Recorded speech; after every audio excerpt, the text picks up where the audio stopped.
Welcome, everyone, to the Hecatesdoorway Doorway podcast. Pleasure to have you all back with us if you're still here. If they didn't fuck off the first time they heard. Yeah, it's okay. We'll get more people. Yeah. And we'll get returning people, hopefully. I think we got one returning person at least. True. Probably more. Yeah. Anyways, this is Brandon. Hi. And I'm Gabriel. Hello. Alright. Today, we got a fun one. Yeah. A little bit of a whimsical one, maybe. And we're going to switch things up a little bit. Brandon's going to be leading this for the most part. And I'm going to play more as the role of an audience member. And just ask him questions here and there and kind of go off whatever he says. We'll see how this goes. Yeah. This could be fun. Oh, it could be shit. We'll have fun. We'll have fun. That's what's Yeah. important. Always. Enjoy what you do, people. If you don't enjoy it, find something else and enjoy it. Unless you're, like, peeping. Yeah, don't do that. Yeah. You're going to get your eyes poked out. All right. So Brandon? today we are going to talk about the possibility of the real life Sweeney Todd. Ooh. Yeah, this one's kind of fun. I was reading a book. I can't remember it off the top of my head, but I will put it in the show notes. So if you want to know the book and the other books that I used in this, they'll be in the show notes. Good idea. But I stumbled upon in this book, it's multiple stories, and one of the stories was called The Demon Barber of Paris, which immediately caught my attention. And if this is true, I will state that right now that this isn't like set in stone 100%. Could be, could not be. But if this is true, this is definitely where the author who wrote the character of Sweeney Todd probably got everything from. I'll state right off the top that this only has one source, but the source I feel is pretty reliable. We'll get into that more later, though. Before we get into that, I think we're just going to talk about Sweeney Todd himself for a little bit first. Okay. Just because, I love the movie. Oh, I know everyone love loves. that. How could you not love that movie? Hold on, check real quick. I was just checking the scores on the movie. Oh, the movie has good scores, I think. 7.3 IMDb, Rotten Tomatoes 86, Yeah. 83% Metacritic. Nice. Yeah, it's a movie that surprisingly has a. It's a horror movie. Yeah. But it's Also surprising. musical. Yeah, it's surprising that it's a horror movie with so much blood for also being such a mainstream movie. Yeah. I mean, it has more blood than half of the Friday the 13th movies do. Like, just let that sink in. Like the new ones or the old ones? The old ones. I mean, Really? God, yeah, when you get to, like, I know for certain part 6, there's, like, no blood. And then from then on, That's until right. you get to the one reboot. But Yeah. before, like, between part 4 and, like, the reboot, there's, like, almost no blood, almost no gore. All the throat slits are off screen. Yeah. But this one, there's just spraying blood everywhere. But off that tangent. So, something I didn't know until about a year ago was like where the story really came from of like Sweeney Todd himself. So we're going to touch on that first. So the story of Sweeney Todd goes back to Penny Dreadfuls. And Penny Dreadfuls were short stories, typically 8 to 16 pages, which were published in serials starting in about the 1830s. So they were almost like comic books. Ah, okay. You could almost say that these were kind of like the first comic books, because they're published the same way comic books. These little 8 to 16 pamphlets, like weekly, they came out. The story continued every one. Okay, it's almost like Edgar Allan Poe's stories that he'd make. Yeah, kind of like that, actually. He probably got his inspiration from them. Yeah. A lot of horror tropes that we know now came from some of these. Oh, really? Yeah, we'll touch on that a little bit. All right. And as the name suggests, each installment only cost a penny. Yeah. And, I mean, that's more shocking now than it was back then. That was probably, like, costing $1.50 today. Yeah. Maybe a little more. And I wonder how much inflation would be now for that. oh, yeah, probably a lot. Like, they'd probably... I don't know. I'm not too smart on that, but... Yeah, never mind. I want to say they probably costed, like... Today's money would probably be, like, anywhere from $2, maybe. $2 to $5. Yeah. Because, I mean, you also rented, like, beds and shit back then for a couple pennies. So a penny was, like, $1, basically. You rented beds?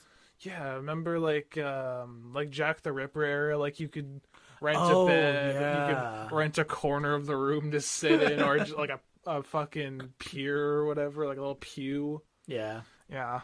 That was interesting times. Oh, God, yeah. Very interesting times. They're so gross back then. I don't know why people... I mean, I know why people romanticize it. Same reason they romanticize the medieval times. Yeah. Even though those times were really bad. Whew. Yeah, well, that's something we're definitely going to talk about at some point, too, I feel like. We only slightly touched it on with Bathory. Yeah. And that was kind of a train wreck. Story for another episode. Oh, yeah, definitely. So, yeah, they all costed a penny. And typically, the focus of all the stories was true crime, paranormal, horror. So they're basically all horror stories in a sense. They would focus on criminals, murderers, ghosts, monsters. Yeah. They would later venture out to less horror topics like adventurers and pirates and stuff. Okay. This was the main focus, and it remained the main focus for the longest time. Nice. Yeah, they're actually really cool. There's Barnes and Nobles has a whole fucking like book full of them. I want it so bad. Dude, I need that. I know. I want it. Ooh. We could make an episode out of them. Oh yeah. Like story time. We definitely will, because there's some cool shit in there. All like right. our boy Spring-Heeled Jack. That's where he comes from. Yeah. So their focus was all horror, and like I said, that they were basically horror comics, like Tales from the Crypt, Vault of Horror, stuff like that. They were basically the written form of that. They would all have, they're very tight, so they fit a lot into the pages, and each little installment would have like a half-page picture. So they're pretty cool. They're kind of like basically comics of the time. Cool. Yeah. These directly responded with the rise of literacy in Victorian era, because, like before that, being able to read was not something everyone could do. It's a very almost privilege. Yeah. But about the Victorian time onward, they started kind of bringing that back. More people could read to the point where almost everyone could read. Yeah. And it became less of something that only specific people could do to something that became a pastime. And these were specifically marketed towards like the working class young men. Yeah. That's why they only costed a penny. So they were like the thing that you went and bought after work to go take your mind off of the prostitute getting fucked outside your door or whatever. The dude throwing up next to you while you're sitting on the floor. The dead body that's right there. Yeah. Like, I ruined the mood. It might add to the mood if you're reading the right story. Hey. Yeah, ambiance. Crack open a cold one. God, did they have cold ones? I wonder if their ale is probably all warm. I don't think they had... No.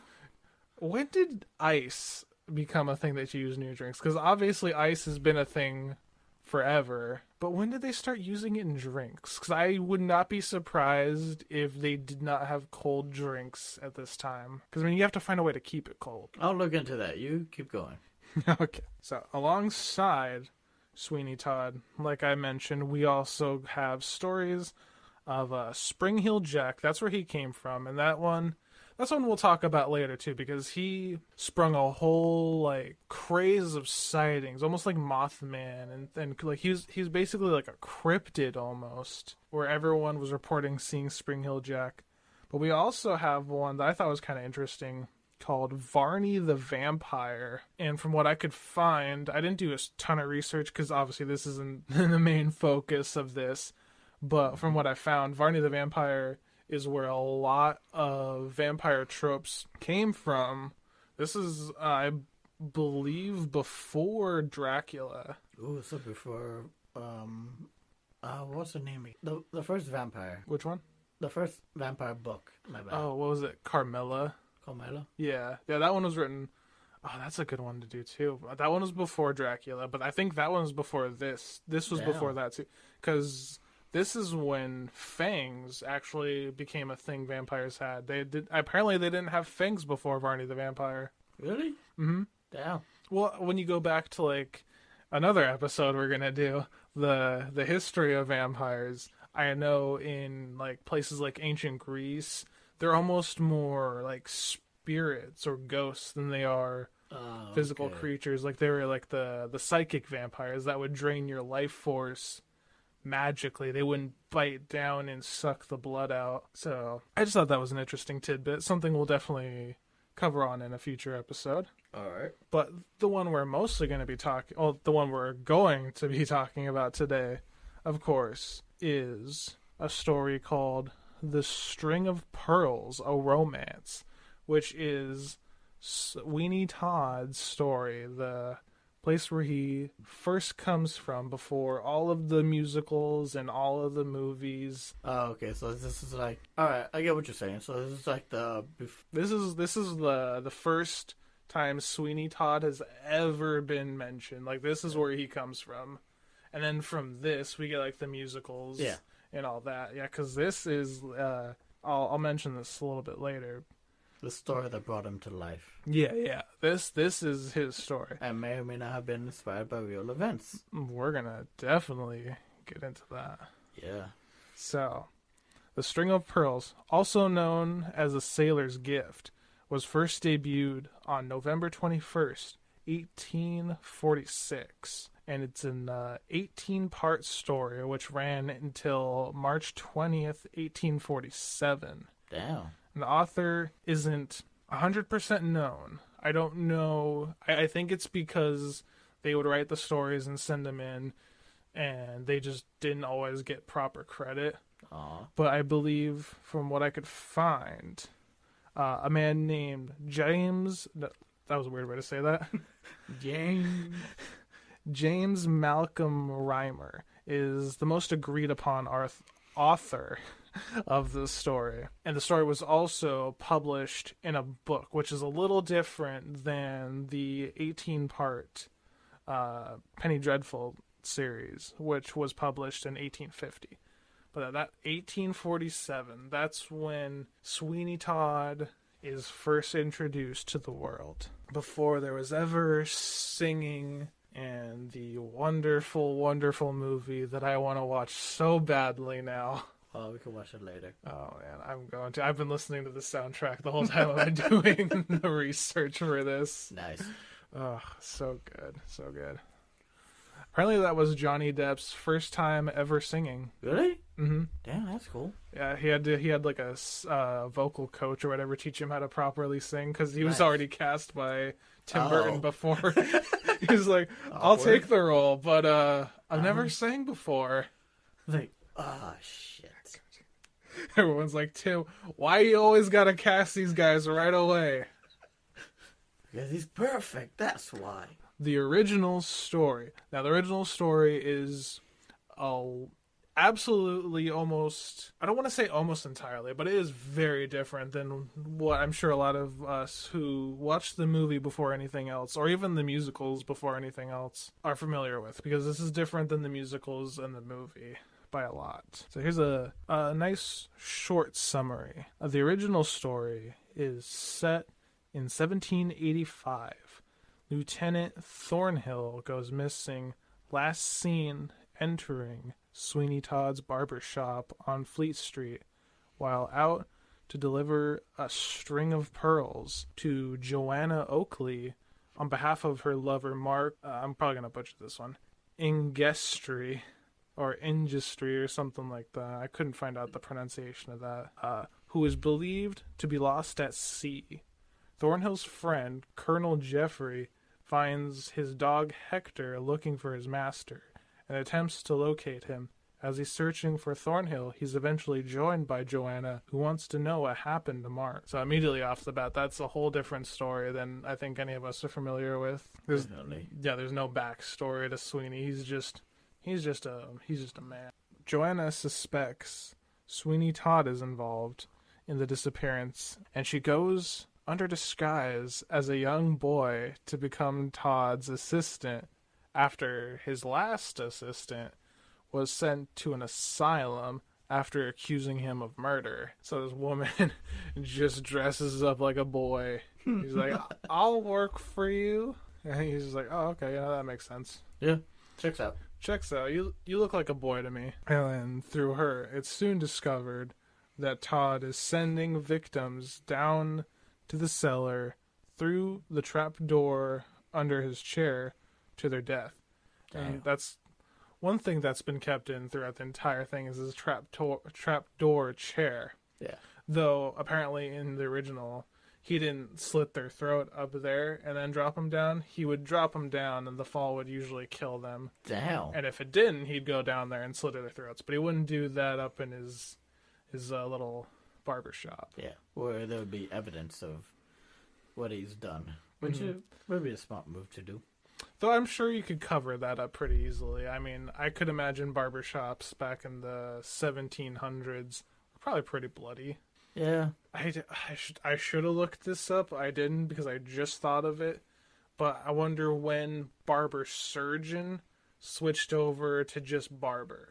Ah. Because barber surgeon could really be a fantastic cover-up for that. Because obviously there'd be blood everywhere and shit. But at some point, obviously, it switches to just barber. Yeah. So I should have looked that up, but I didn't. After they're sent down, they die. And then he goes down into his cellar and butchers the body to be used in Miss Lovett's pies, which is another character that does transcend. Except this time, it's not stacked on top like the movies. They're side by side because their buildings are right next to each other. And this is kind of important for later. And they both go underground to their cellar, and there's a hole knocked between the wall between their two cellars, in which Sweeney Todd gives Miss Lovett the human meat to use in her pie, unlike what we probably think of immediately with the conjoined building.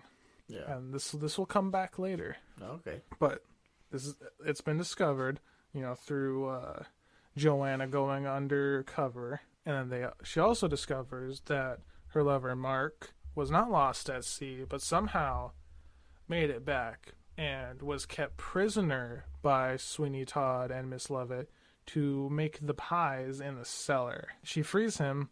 He escapes through the lift that brings up the pies from the cellar.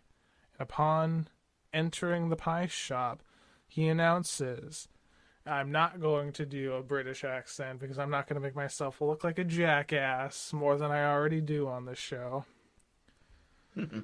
He says, ladies and gentlemen, I fear that what I am going to say will spoil your appetites, but the truth is beautiful at all times, and I have to state that Miss Lovett's pies are made of human flesh. Dun, dun, dun. And after this revelation, Sweeney Todd poisons Miss Lovett, but not to get away. He doesn't get away. He's captured, and he's hung. The end. Dang. So that is the original story of Sweeney Todd. And for the purpose of this episode and what we're going to be discussing next, that's the version we'll be working with for the remainder of the episode. So now, let's get into the possibility of the real demon barber. So, instead of London, though, this possible story takes place in Paris. Everything we're about to tell you comes from the writings of former Minister of Police Joseph Fausch, who was the minister under Napoleon and regarded as an all-around super cop. Damn. These writings were taken from his true crime volume called Archives de la Police, which basically looks like just a big compendium of all of his true crime cases he's written. Real quick, did you want to know about the barber surgeon? Oh, yes. Yeah.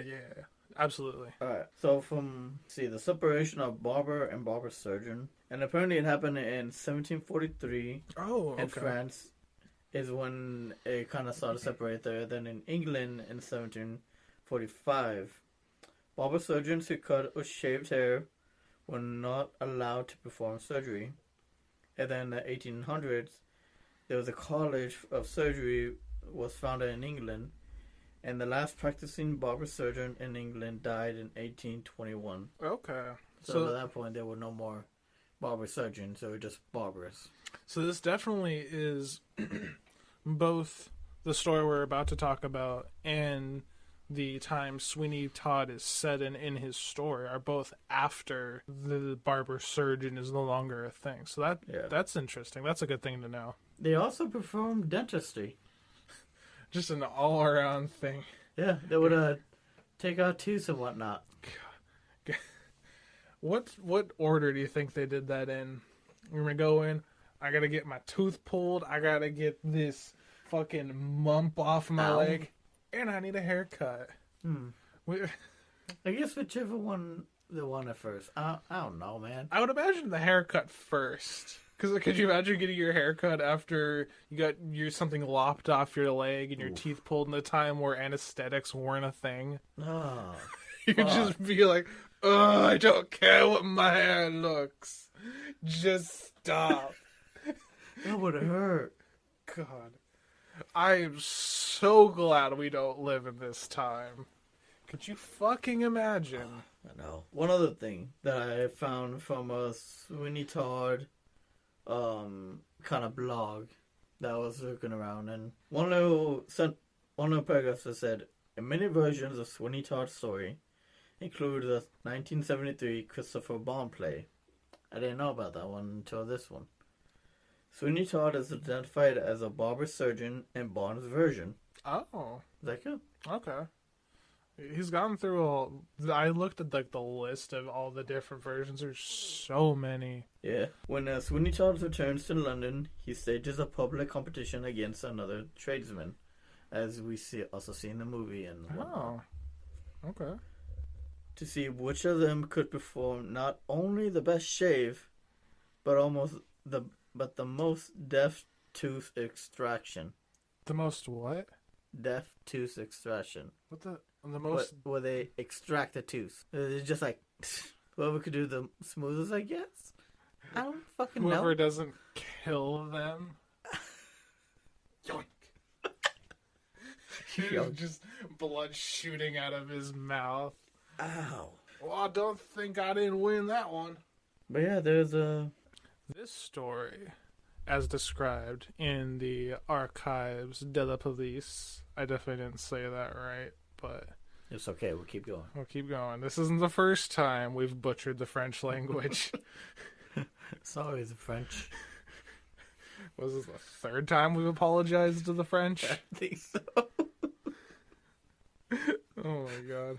This story goes as follows. In the area of Rue de la Harpe, two businessmen walk the streets on their way to a meeting, and they stop on their way to a barber shop next to a pie shop to get a shave before the meeting. One of the men was walking with his dog and ties him outside before entering. The first man is shaved, and as the second man sits for a shave, he tells him that he will go walk around the area for other business propositions while he's getting his shave. He agrees. Nice. And as he comes back, he finds his business partner is gone. He finds it weird because he was supposed to wait there for him. Hmm. The barber says that he just took up and left after his shave, but his dog is still tied up outside. he assumes that maybe he just went to do a quick run around and that when he got back, the other man would be back and they'd both leave again. So the man waits outside the shop with the other man's dog, and he also finds a little bit odd that the dog is just waiting there outside the shop, as if he never saw his owner leave. And as time goes on, the man gets more confused, and the dog starts to whine and paw at the door of the shop. He eventually gets a little crowd to help him. They bust into the man's shop, and the dog attacks the barber, knocking him out, and then sniffing out his owner. He goes down a set of stairs towards the back of his shop, which lead to the basement, which only has a furnace and a table covered in human remains and a dismembered corpse. The businessman is able to identify the corpse as his business partner, and he discovers, along with the police, that through a hole busted in the wall, the human meat that this man would cut off of these corpses was given to the pie owner, the pie shop owner, who shared a cellar with this man. So, just like in Sweeney Todd, the original story, he shared a cellar down in like the catacombs that had a wall between the two, but there was a hole in the wall in which he would give meat to this man. Not a woman this time. Like the story. He would put the meat in his pies. Yeah? Yeah. What else would he put in those pies? Sometimes he'd get a little frisky.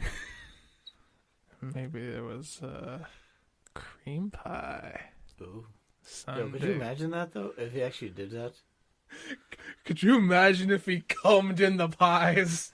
I mean, you put human flesh in the pies. Actually, you're not wrong. There's probably jizz pies.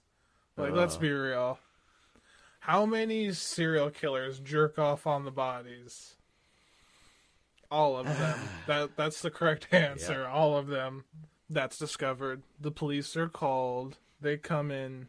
They sweep these guys away because they find obvious evidence of what's going on. Yeah. They're both executed. And for some reason, both the buildings are burned to the ground. Damn. Yeah. They're just like, no, we don't need these. Burn them to the fucking ground. I wonder where exactly that was. I don't know. Going under the assumption that this is true, which I want to, but it might not be. Going under the assumption that this is true. The French really did love to burn things. They seem to just love to burn shit. As we're about to point out.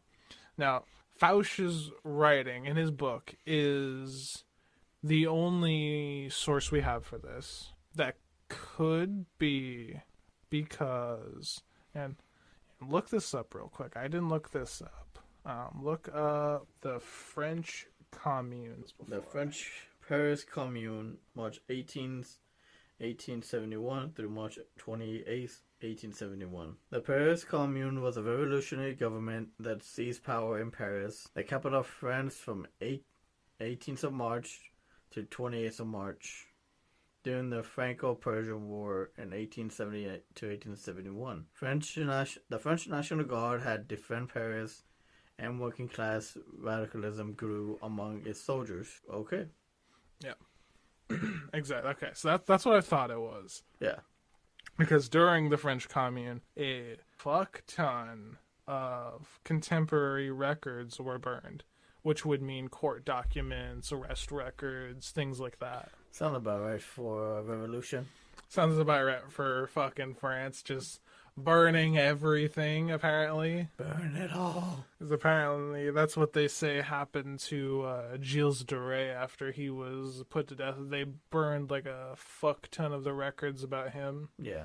So the reason his writing could be the only one is because of that.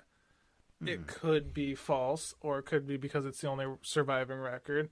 True. I did read somewhere that this man's son said that everything in his book was false. Damn. That he made it all up. I couldn't find anything more on that, though.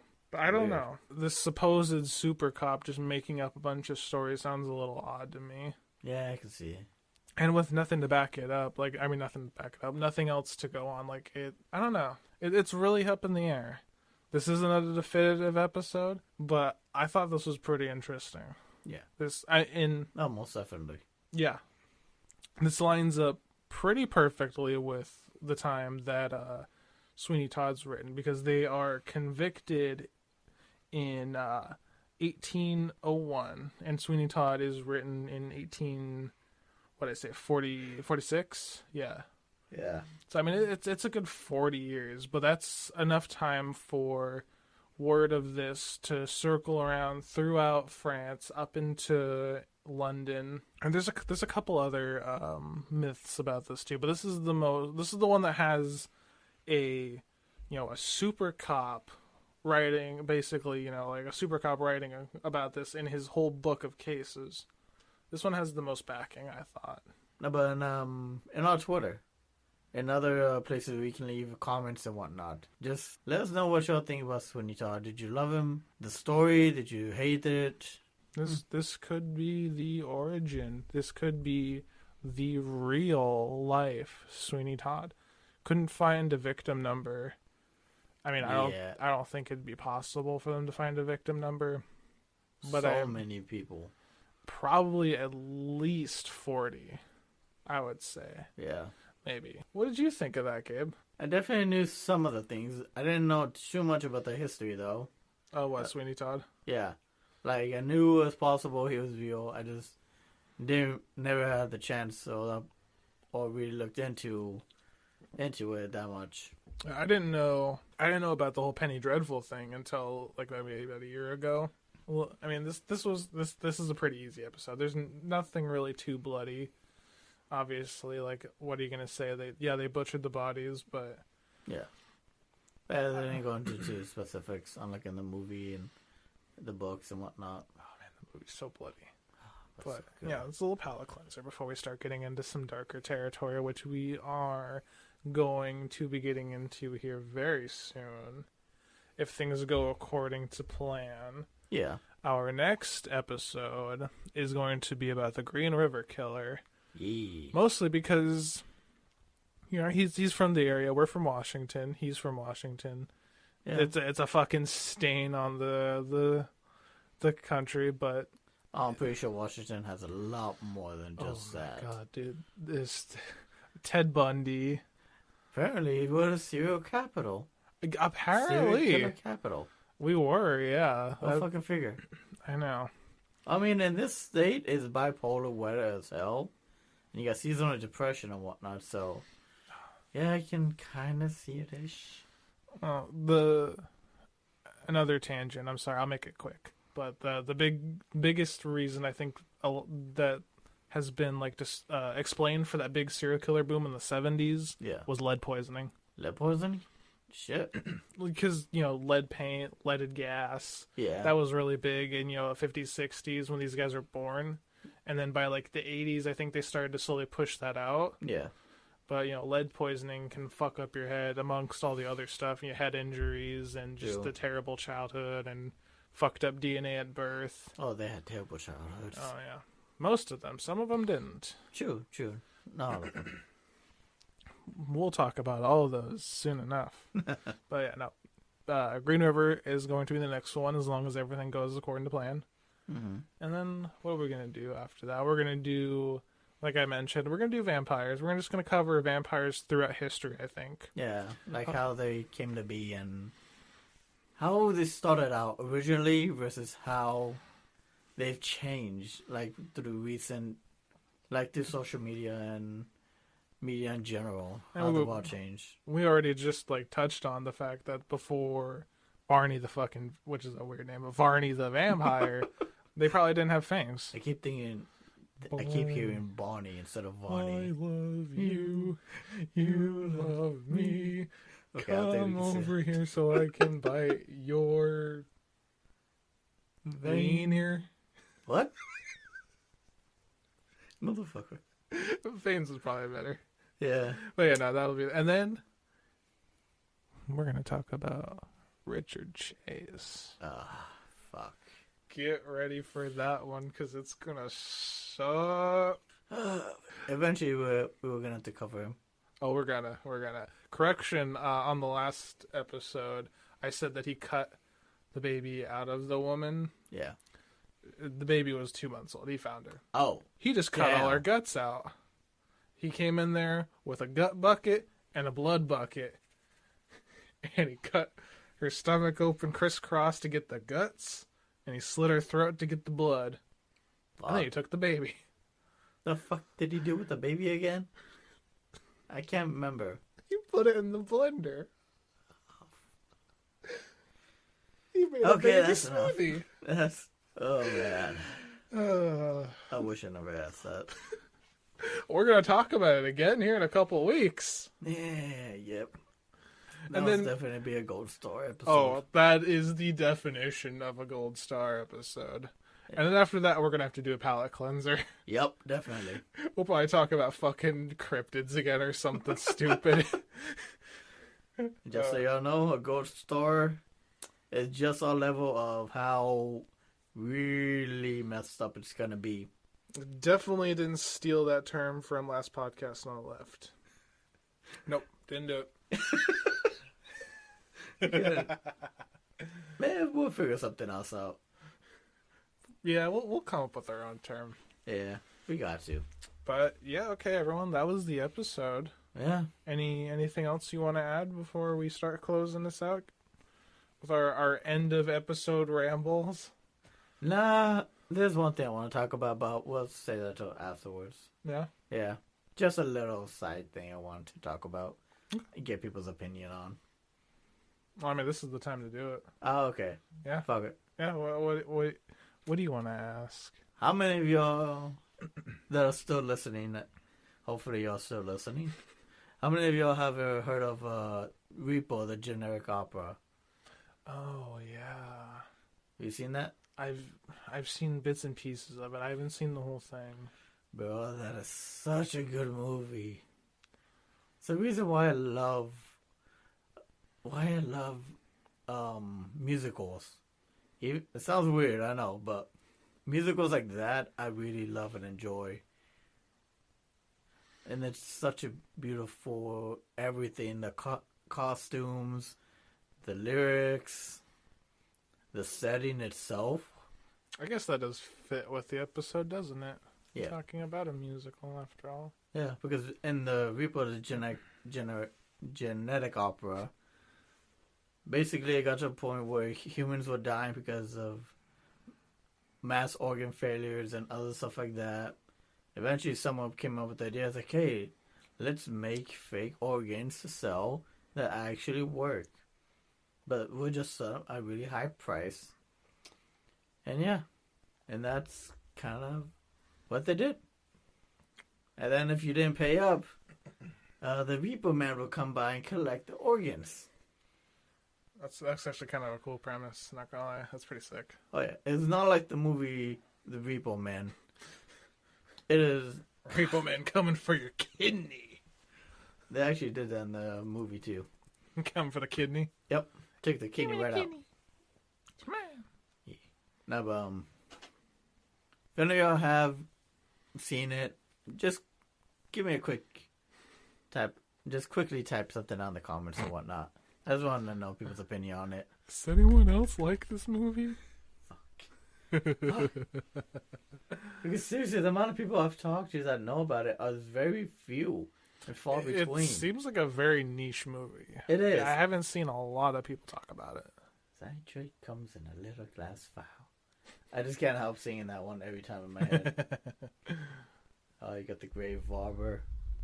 It looks so fucking cool. I'll show you later, but yeah. I've seen a couple things from that movie. It looks pretty cool. Oh yeah, definitely. All right. Well, that's all I wanted to talk about. Anything from you? No, I don't think so. No? No? Praise the spaghetti pasta lord. Squingili man. Squingili man. No, fuck. No, I'll just thank everyone who's been listening. Yeah. It hasn't been the biggest number, but, we're a fucking tiny-ass DIY podcast made by two people no one's ever heard of before. I can't expect hundreds of listens in the first 2 months. Probably not even a year, honestly. It's probably going to take us like at least 2 years to really see anything out of this. Yeah. Big. Yeah, any sponsors. But we're doing pretty good. We're doing pretty good. Yeah, we're having fun with it. Yeah. It's the best important thing. People are listening. People are rating. We've gotten a couple of ratings. Nice. Yeah. They're talking to us. A little bit. We're taking some of the criticism and trying to apply it to it. Oh, yeah, definitely. The best we can, at least. Yeah. Yeah. Without Brandon getting too fucking mad.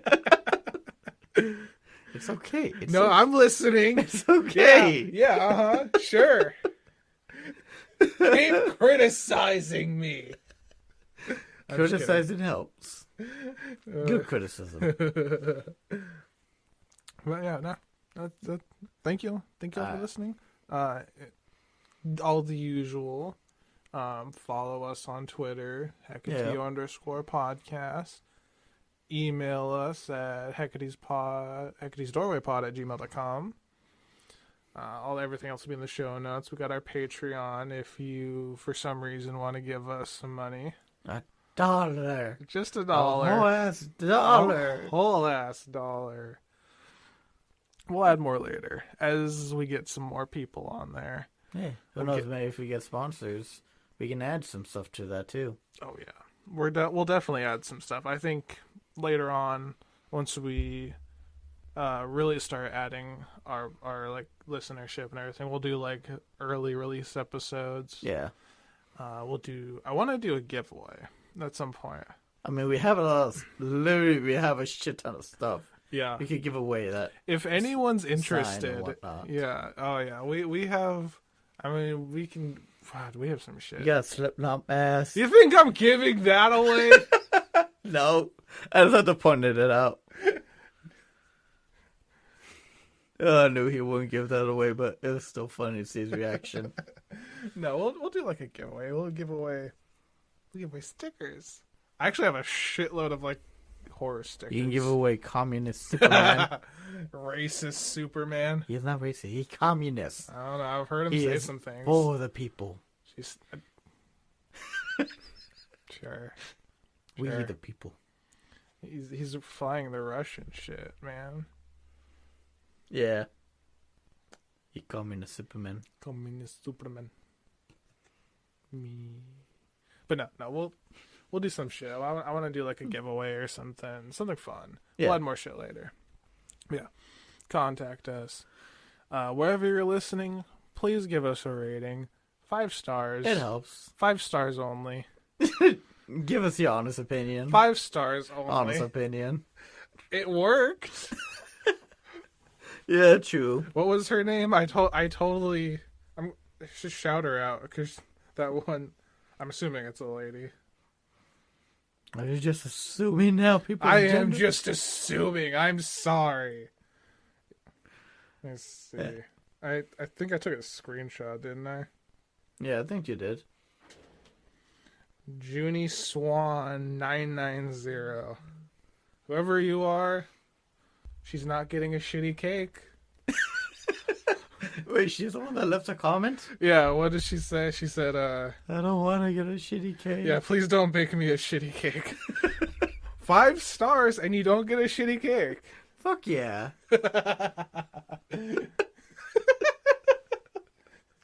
Oh, man. You leave 4.5? I'm sorry, you're getting a dry-ass, nasty fucking cake. Really? 4.5? It ain't 5. Can it be somewhat moist and somewhat dry? I mean, you think a 3-star definitely deserves a dry-ass cake. 4.5, it'll be a dry cake, but I'll put some, like, regular frosting on it. Fair enough. 5 stars, no shitty cake. No. She got it, you can get it. You get it, there's a leches cake. You get that wop cake. Wet-ass pastry.